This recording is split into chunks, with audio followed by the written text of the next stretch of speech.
Salut amis, on va parler d'hermite aujourd'hui et comment s'en débarrasser en moins de 10 jours et pour moins de 4 euros sans médicaments. Tu vois, pas de façon compliquée, un truc que tu trouves partout, pas de truc obscur, machin, truc très simple. Alors faut voir qu'il y a 10 jours, je ressemblais, tu vois, à une énorme croûte marronasse jaunâtre sur le front autour du grain de beauté qui commençait à entamer, tu vois, le dessus. J'en ai mis un peu de temps à m'en débarrasser. Bon, comme je fais des vidéos toujours, forcément, tu l'as vu. D'où l'intérêt aussi de t'abonner, comme ça tu vois un peu l'évolution. Et si ça revient, tu vas voir à peu près le temps qu'il faut pour la faire disparaître. Alors évidemment, c'est une maladie qui est d'origine fongique et qui est à vie, malheureusement. Pas grand chose à faire, juste qu'il y a des passages de crise. Et donc, je vais t'expliquer comment faire disparaître la crise en moins de 10 jours et pour moins de 4 euros à peu près. En réalité, c'est beaucoup moins, je pense que c'est pour à peu près 60 centimes, 80 centimes. J'ai commencé déjà, la première étape, ça a été de me couper les ongles pour éviter de me démanger dans la nuit et d'acheter un petit truc dont je te parle depuis le début. Remède de grand-mère, ma gueule. Et ouais, du bicarbonate de soude. Alors ça coûte, le paquet là, je crois qu'il m'a coûté 3 euros. J'ai même pas utilisé un quart du paquet, donc franchement, c'est vraiment pas cher. Franchement, je pense qu'on peut difficilement trouver moins cher. Sinon, tu peux aller te baigner dans la mer si tu as la mer à côté de chez toi, mais bon, ça, je trouve ça assez pratique. Le but, c'est d'utiliser quelque chose qui va assécher la peau. Alors, je parle bien dans le cas d'une dermite séborique, c'est donc une dermite qui est due à un surplus de sébum, et en fait, tu as un petit champignon sur la peau qui va manger ton sébum, qui va se reproduire, et en fait, en se reproduisant, il va être beaucoup trop en grande quantité, enfin, il va être trop grand pour que en fait, la peau puisse en fournir assez, donc ça assèche la peau.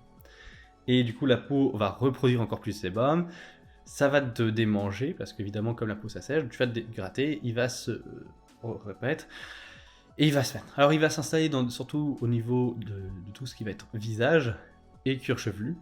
Donc, ça va varier d'une personne à une autre. La première fois que j'en ai eu ici, ce qui m'a valu une petite perte de cheveux magnifique. Ouais.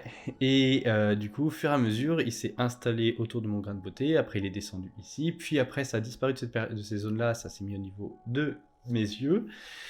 J'ai eu le droit. Voilà, ça a été joli comme tout. Et c'est particulièrement handicapant parce que c'est particulièrement moche et on peut vite complexer là-dessus. Surtout quand on fait des vidéos face caméra comme moi. Évidemment, je te conseille aussi de te munir d'un truc à malaxer pour occuper tes mains, justement pour pas te démanger. Alors l'avantage d'un lapin, c'est que surtout une lapine, c'est qu'il y a un gros fanon et que le truc là, c'est tout mou et qu'en même temps, elle apprécie. Voilà. Bon, tu peux te prendre une balle d'anti-stress aussi, ça fonctionne très bien. Moi, l'avantage, c'est que la bête, elle réclame ses papouilles. Donc, tu vas t'occuper les mains, tu vas utiliser le bicarbonate de soude de la façon suivante. Tu mets dans une petite coupole, tu humidifies ça. Tu vas appliquer sur la zone qui est attaquée et tu vas laisser attendre jusqu'à que ça sèche tout simplement.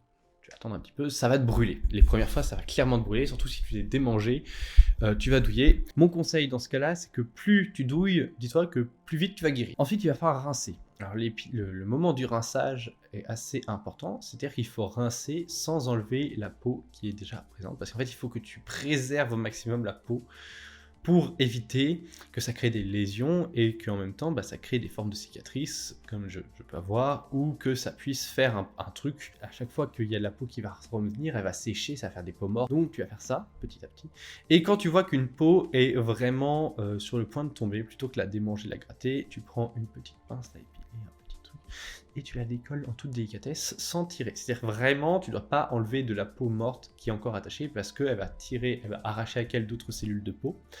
Et le problème, c'est que ça va mettre encore un peu plus de temps à guérir. Donc si tu veux vraiment maximiser ton temps de guérison, fais comme ça.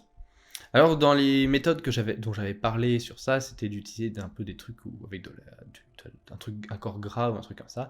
C'est une énorme erreur, en tout cas dans les premiers temps, puisque du coup ça nourrit le champignon. Tant que le champignon n'est pas vraiment tué, tu peux pas te permettre d'en utiliser.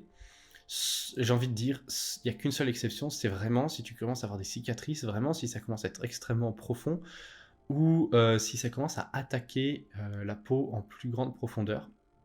Mais dans ce cas-là, je pense qu'un dermatologue ou au moins un médecin devrait plus te conseiller, tu vois. Pour moi, le corps gras doit être utilisé pour cicatriser et aider un peu la peau à aller mieux, mais vraiment, ça doit être utilisé une fois grand maximum dans la semaine, et auparavant, il faut avoir tué le champignon. Donc pour tuer le champignon, on va utiliser le bicarbonate de soude, ça fonctionne très bien.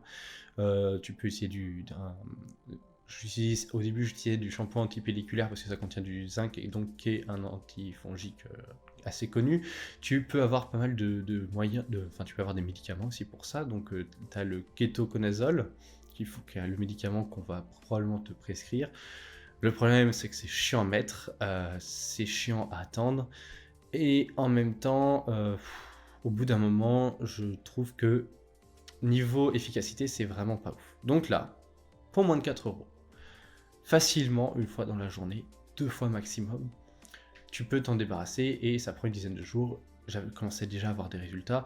Au bout de 4-5 jours, tu commençais à voir déjà que ça allait mieux, et au bout du 7e, on remarque globalement quasiment plus rien, à part à 1 ou 2 endroits. Franchement, c'est tranquille. Là, moi, je suis au 9e jour au moment où je te fais cette vidéo. Voilà. J'ai préféré dire 10 jours pour vraiment être certain que tu puisses avoir des résultats, sachant que ça peut varier un petit peu, mais globalement au moins, tu sais que tu vas pouvoir partir sur moins de 10 jours. Voilà l'ami. Si cette vidéo t'a plu et t'aide, eh bien tu peux t'abonner, tu peux aussi l'envoyer à quelqu'un qui a une dermite et puis ça peut l'aider. Et puis sinon tu me lâches un like pour me soutenir. Et puis voilà, on se retrouve dans une prochaine vidéo. Allez, ciao!